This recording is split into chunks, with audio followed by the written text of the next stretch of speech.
Hello दोस्तों, कैसे हैं आप? उम्मीद करता हूँ आप अच्छे होंगे। तो आज हम डिस्कस करने वाले हैं अपकमिंग आईपीओज जिसमें कि शेयर होल्डर कोटा होने वाला है। तो आपको कौन कौन से शेयर बाय करके रख लेने हैं उनकी जानकारी आपको इस वीडियो में दी जाएगी। तो बिना देरी के वीडियो को पूरा अंत तक देखिएगा और आप लोगों से रिक्वेस्ट है कि चैनल को सब्सक्राइब करके रख लीजिए। तो 2025 में ऐसी कौन सी कंपनियाँ हैं जिनके की आईपीओ आने वाले हैं और उसमें शेयर होल्डर कोटा होने वाला है, उसकी जानकारी आप अवेलेबल है यहाँ पे।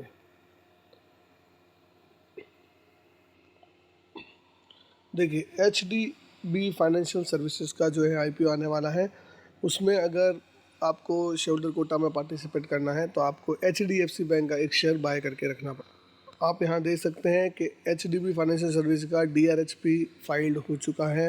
अभी DRHP फाइल होने के बाद अगर जैसे ही अप्रूवल आएगा, सेबी का अप्रूवल आएगा, उसके बाद ये लोग कंपनी RHP फाइल करेगी और RHP फाइल होने से पहले पहले आपको ख़रीदना पड़ेगा। तो आपके पास अभी मौका है, आप HDFC बैंक का एक शेयर बाय कर सकते हैं अगर आप HDB फाइनेंशियल सर्विसेज में as a share holder quota लेना चाहते हैं। तो देखिए, एथर एनर्जी जो है उसका आईपीओ, एथर एनर्जी है उसका आईपीओ कभी भी आ सकता है क्योंकि उनको सेबी का नोड मिल चुका है, यानी कि सेबी का अप्रूवल आ चुका है और उसकी पेरेंट कंपनी का नाम है हीरो मोटोकॉर्प। अगर आप इसमें पार्टिसिपेट करना चाहते हैं तो हीरो मोटोकॉर्प का एक शेयर आज ही बाय करके रख लीजिए। हीरो मोटोकॉर्प के शेयर का जो प्राइस है वो कुछ 4100 रुपये चल रहा है। अगर आप उसका एक शेयर खरीद लेंगे तो आप भी शेयर होल्डर कोटा में पार्टिसिपेट करने के लिए अप्रूवल हो जाएंगे। पहले हम आपको कुछ आईपीओ बता देते हैं जिनमें कि सेबी का अप्रूवल आ चुका है। तो आशीर्वाद माइक्रो फाइनेंस का जो आईपीओ है वो कभी भी आ सकता है और सेबी का अप्रूवल उसमें आ चुका है। मन्नापुरम फाइनेंस उसका पेरेंट कंपनी है, ठीक है। तो और एथर एनर्जी है उसमें भी आपका अप्रूवल आ चुका है। तो आप ध्यान रखिएगा कि एथर एनर्जी में हीरो मोटोकॉर्प का एक शेयर बाय करके रख लीजिए। यहाँ पे अग्रवाल हेल्थ केयर आईपीओ है, इसका parent company Agarwal eye hospital, इसका DRHP फाइल दिखा रहा है बट अप्रूवल इनका आ चुका है तो इनका आईपीओ भी कभी आ सकता है। तो आपको अग्रवाल आई हॉस्पिटल का एक शेयर बाय करके रख लेना है। हीरो फिनकॉर्प का आईपीओ आने वाला है तो उसकी पेरेंट कंपनी है हीरो मोटोकॉर्प। रिलायंस जियो का आने वाला है, उसकी रिलायंस इंडस्ट्री का आप पेरेंट कंपनी का बाय करके चल सकते हैं। प्रेस्टीज हॉस्पिटैलिटी तो उसका प्रेस्टीज स्टेट है। कैनरा रोबेको EMC तो उसका कैनरा बैंक का आप शेयर बाय करके चल सकते हैं। ब्रिज होटल्स का ब्रिज स्टेट का एक शेयर बाय करके चल सकते हैं। ग्रेवियस इलेक्ट्रिकल मोबिलिटी तो उसके समय ग्रीवियस कॉटन्स का एक शेयर बाय करके चल सकते हैं। JSW सीमेंट का आईपीओ के लिए आप JSW ग्रुप का एक शेयर बाय करके चल सकते हैं। देखिए, कुछ एक क्वेश्चंस हैं कि आईपीओ में शेयर होल्डर कोटा से आपको क्या बेनिफिट होगा। कुछ एक क्वेश्चंस हैं जो FAQs हैं वो आपको एड्रेस कर सकते हैं। How many shares of the parent business company do I have to buy for eligible of share holder quota, मतलब शेयर होल्डर कोटा में एलिजिबल होने के लिए मुझे पेरेंट कंपनी के कितने शेयर होने चाहिए। आपके पास सिर्फ एक शेयर होगा तो भी आप एलिजिबल होंगे। RHP फाइल करने से पहले की डेट में आपके पास एक शेयर होल्डर कोटे के लिए पेरेंट कंपनी का एक शेयर होना चाहिए। What does the record date play a role in the share holder quota? Yes, share have to be in the demat account on a record date. जब भी record date होती है उससे एक दिन पहले आपके अकाउंट में शेयर होना चाहिए। तो ये चीज़ आपको ध्यान रखनी है। How many one best quality for IPO share holder quota? Single share आप बाय करोगे, DRHP फाइल हो जाए उसके बाद RHP फाइल से पहले, तो आप एलिजिबल हो जाओगे। यह बहुत बड़ा पॉइंट, अच्छा पॉइंट है। चौथा पॉइंट, हाउ मच में ए शेयर होल्डर कोटा इन IPO बेट, मतलब आप कितने का बेट लगा सकते हो। आप जनरली 2 लाख रुपए का बेट लगा सकते हो। तो मतलब आपको जब कभी भी IPO शेयर होल्डर कोटा में अप्लाई करना हो, आपको आंख बंद करके 13 लॉट से बिड डालनी है। अगर आप 13 लॉट से बिड डालोगे तो आपको लगने की संभावना बढ़ जाएगी।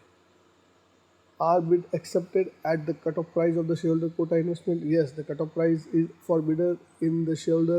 There is a part is available to shareholder quota. तो cut-off price डालेंगे तो भी आपका एक्सेप्ट हो जाएगा।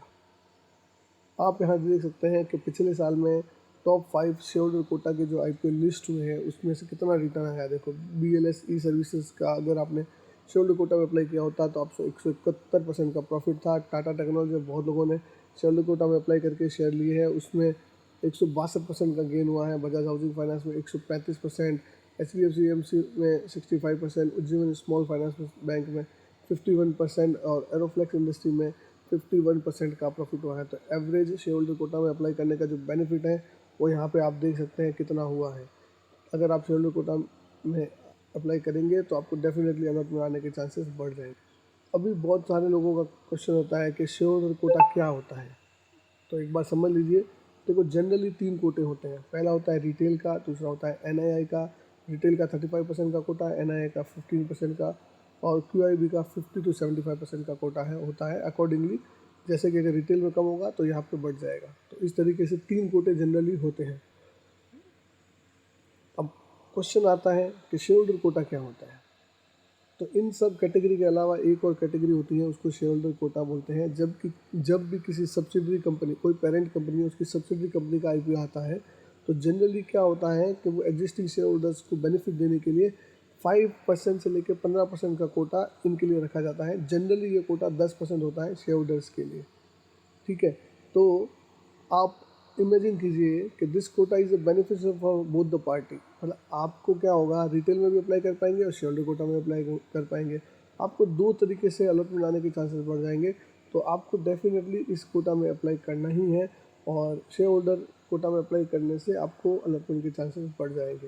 Who can apply under the share holder category in IPO. Share holder category में आईपीओ के एम्प्लॉय और शेयर होल्डर कोटा में वही लोग अप्लाई कर सकते हैं जो होल्डिंग करते हैं at least 1 share of parent company on record date. Record date पे कंपनी का एक पेरेंट कंपनी का एक शेयर होल्ड करते हैं। जैसे कि जो रिकॉर्ड डेट होती है वो यूजुअली आरएचपी की जो डेट होती है, रेड हियरिंग प्रोस्पेक्टस की जो डेट होती है वही होती है। तो it is worth highlighting that share of the parent company need to be in the investment demat account on the record date. मतलब रिकॉर्ड डेट पे आपके पास शेयर होना चाहिए पेरेंट कंपनी का।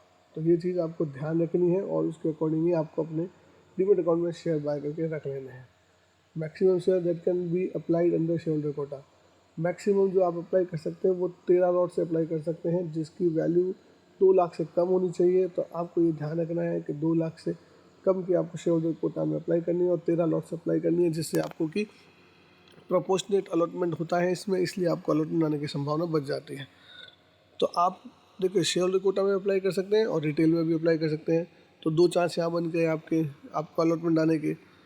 ठीक है, what are the benefit of share holder quota in subsidiary IPO. तो देखिए देयर आर सेवरल एडवांटेज। उसमें से एक है कि भैया आपको लगने के चांसेस बढ़ जाते हैं, बेटर अलॉटमेंट चांसेस इन शेयर होल्डर कोटा। ये शेयर होल्डर कोटा में ओनली शेयर होल्डर ही पार्टिसिपेट करते हैं, बाकी कोई भी पार्टिसिपेट नहीं करता है। तो अलॉटमेंट के चांसेस बढ़ जाते हैं। Taking advantage of large applications, बड़ी एप्लीकेशंस का एडवांटेज आपको मिल जाता है। आप 13 लॉट से अप्लाई कीजिए, आपको अलॉटमेंट मिलने के चांसेस ज़्यादा हो जाएंगे। गेटिंग 1 शेयर अलॉटेड, अगर आप 13 लॉट से अप्लाई करोगे तो आपको डेफिनेटली अलॉटमेंट आएगा ही आएगा। तो अपकमिंग कुछ आईपीओज हैं वो आपको देखिए किस किस की जो सेबी का अप्रूवल आ चुका है। आप देखिए आशीर्वाद माइक्रो फाइनेंस सेबी अप्रूव्ड है। एथर एनर्जी, उसके सामने आपने हीरो मोटोकॉप का शेयर बाय करेंगे तो वो सेबी का अप्रूवल्ड है, वो कभी भी आरएचपी फाइल कर सकती है। सेबी का अप्रूवल आने के बाद 2 महीने के अंदर, 3 महीने के अंदर उनको आरएचपी फाइल करना होता है। तो ये कंपनियां कभी भी आरएचपी फाइल कर लेगी, और जिस दिन आरएचपी फाइल कर दी उस दिन के बाद या उस दिन से आपको अगर शेयर आपके अकाउंट में होगा तब भी आप शेयर होल्डर कोटा का एलिजिबल हो जाओगे। मतलब आपको उससे पहले खरीद के रखना है। आरएचपी डेट आते ही उसके बाद आप करोगे तो आपको नहीं मिलेगा।